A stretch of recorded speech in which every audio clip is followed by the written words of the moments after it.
Halo guys, Assalamualaikum warahmatullahi wabarakatuh. Perkenalkan, saya Pipi Martalia Sari dari kelas manajemen 21A NIM 2021008060, mata kuliah akuntansi manajemen. Di sini saya akan menjelaskan materi tentang perilaku biaya aktivitas. Yang pertama ada pendahuluan, yaitu pengantar singkat yang berisi penjelasan umum terkait materi yang akan dibahas. Bab ini akan menjelaskan definisi dan konsep-konsep penting terkait dengan perilaku biaya itu sendiri. Secara sederhana, perilaku biaya mendiskusikan bagaimana biaya berubah ketika aktivitas berubah sangat penting untuk perencanaan, pengendalian, dan pengambilan keputusan. Misalnya, penganggaran memutuskan untuk mempertahankan atau menghentikan lini produk dan mengevaluasi kinerja segmen, semuanya bergantung pada pemahaman tentang perilaku biaya. Konsep objek biaya, output, atau luaran dan rentang relevan merupakan inti pemahaman perilaku biaya. Perilaku biaya ini terbagi ke dalam perilaku variabel, tetap atau campuran. Dan tidak mengetahui bagaimana memahami perilaku dapat menyebabkan keputusan yang buruk dan bahkan membawa malapetaka. Bab ini juga membahas beberapa aplikasi dari perilaku biaya di dalam mempelajari topik manajemen biaya lainnya, yaitu analisis margin kontribusi, sumber daya fleksibel atau komitmen, dan terdapat perilaku biaya bertahap. Pada bagian akhir dari bab ini dijelaskan metode-metode penentuan perilaku biaya. Berikutnya ada metode penentuan perilaku biaya dibagi menjadi 4, yaitu metode teknik industri, analisis akun, kuantitatif, dan pertimbangan manajerial secara personal. Yang kedua ada definisi perilaku biaya. Itu sebagai istilah yang digunakan untuk menggambarkan keterkaitan apakah biaya berubah ketika tingkat output juga berubah. Dapat disimpulkan bahwa perilaku biaya itu adalah sebuah konsep yang menjelaskan bagaimana biaya itu bereaksi atas perubahan aktivitas atau output tertentu. Dengan kata lain, perilaku biaya ini memprediksi perubahan biaya akibat dari perubahan aktivitas atau output. Adapun manfaat mempelajari keberadaan konsep perilaku biaya ini sangat membantu para manajer untuk tujuan membuat perencanaan, pengendalian, dan pengambilan keputusan. Ketiga, yaitu ada objek biaya, ukuran output, dan rentang waktu. Menurut Mowon et al. 2015 berpendapat bahwa langkah pertama di dalam penerapan konsep perilaku biaya ini adalah menentukan objek biaya yang diinginkan, dan langkah kedua setelah menentukan objek biaya adalah menentukan dan mengidentifikasi penggerak atau driver yang mendasari terjadinya suatu biaya atau outputnya, baik jumlah ukuran keluaran maupun jenis penggeraknya. Adapun penggerak ini merupakan aktivitas yang mendasari terjadinya suatu biaya atau outputnya. Misalnya, biaya penanganan material sangat ditentukan oleh jumlah material, di mana semakin banyak material yang ditangani maka semakin besar juga biaya penanganan material. Begitu juga sebaliknya. Berbagai objek biaya itu sangat ditentukan secara relatif oleh manajer itu sendiri berdasarkan keterkaitan manajer tentang perilaku biaya tertentu. Jadi, dapat disimpulkan bahwa penggerak biaya adalah faktor yang menyebabkan perubahan dalam penggunaan sumber daya, penggunaan aktivitas, biaya, dan pendapatan menurut Mowon et al. 2015. Berikutnya adalah langkah ketiga terkait dengan perilaku biaya adalah menentukan rentang biaya dan output atau luaran yang relevan, yaitu penentuan besaran biaya yang berlaku dalam kegiatan operasi normal perusahaan.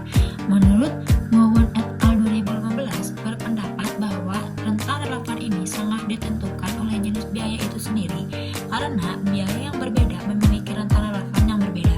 Yang keempat ada asumsi linearitas. Asumsi linearitas ini menjadikan akuntan manajemen dapat merencanakan dan mengevaluasi hubungan antara biaya dan aktivitas, terutama pada biaya variabel. Biaya variabel ini menggambarkan variasi biaya akibat variasi aktivitas output. Sebagai contoh, semakin besar biaya bahan baku suatu produk, maka semakin banyak juga produk yang dihasilkan. Kondisi membantu manajer di dalam melakukan perencanaan. Dan kelima, ada klasifikasi perilaku biaya. Perilaku biaya ini dikategorikan secara garis besar kepada 3, yaitu biaya tetap, biaya variabel, dan biaya campuran. Pada bagian kelompok tersebut, yang pertama ada biaya tetap. Biaya tetap itu apa sih? Biaya tetap ini adalah biaya yang tidak berubah secara total karena perubahan output. Dan adapun menambahkan bahwa biaya tetap adalah biaya yang tetap dikeluarkan tanpa melihat apakah aktivitas itu dilaksanakan atau tidak. Dan di sini juga mempunyai karakteristik, yaitu adalah biaya yang tidak dipengaruhi oleh tingkat perubahan aktivitas. Maka ketika aktivitas meningkat atau menurun dalam rentang relevan, total biaya tetap perusahaan akan stabil. Namun secara per unit produksi bervariasi tergantung banyak sedikitnya aktivitas output atau produk yang dihasilkan. Yang kedua ada biaya variabel. Biaya variabel adalah biaya yang berubah secara total dan proporsional mengikuti perubahan tingkat aktivitas. Secara umumnya, biaya variabel ini dapat dilihat pada harga pokok penjualan bahan langsung dan tenaga kerja langsung. Biaya-biaya ini juga termasuk ke dalam kategori biaya variabel dikarenakan berhubungan secara langsung dengan basis penggerak aktivitas tertentu. Ketiga ada biaya campuran. Biaya campuran merupakan biaya yang memiliki karakteristik gabungan atau kombinasi antara biaya tetap dan biaya variabel.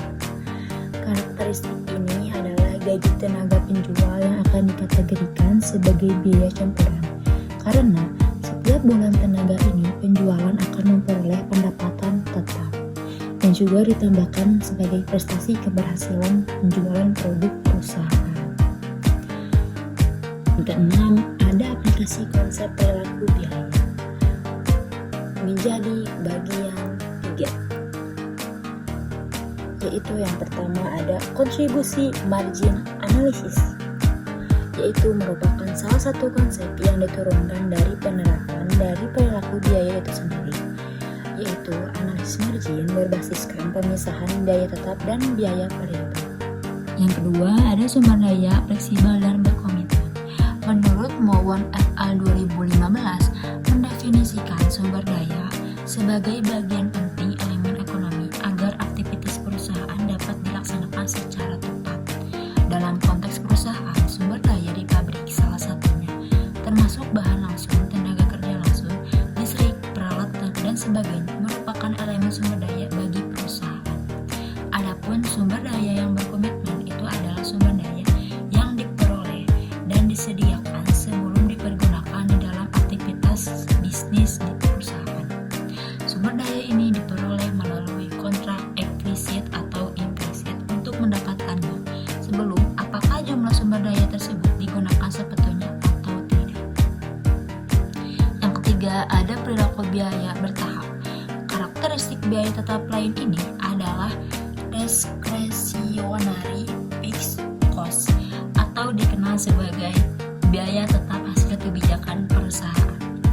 Biaya tetap jenis ini merupakan biaya tetap yang muncul akibat keputusan yang diambil oleh perusahaan untuk masa beberapa periode di masa mendatang sebelum aktivitas terjadi. Berikutnya, yang ketujuh, yaitu metode penentuan perilaku biaya. Metode penentuan perilaku biaya ini menjadi 3 bagian metode, yaitu metode teknik industri.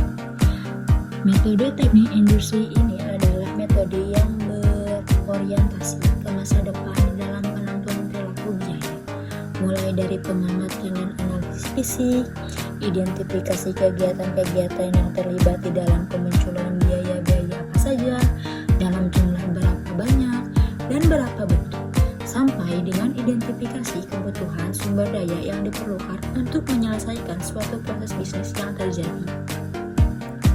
Yang kedua, ada metode analisis akun. Metode analisis akun ini merupakan metode penentuan perilaku biaya, apakah biaya tetap, variabel, atau campuran. Berdasarkan metode ini didasarkan kepada klasifikasi akun dan akun dalam buku besar sebagai akun biaya tetap, variabel, atau campuran. Yang terakhir ada metode kuantitatif.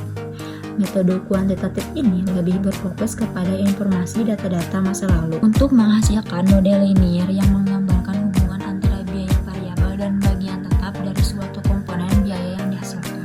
Berikutnya terdapat beberapa metode kuantitatif yang digunakan untuk memisahkan biaya campuran menjadi komponen biaya tetap dan variabel, yaitu menjadi beberapa metode. Yang pertama metode tinggi rendah, yang kedua metode scatterplot, yang ketiga metode kuadrat kecil, dan terakhir metode regresi.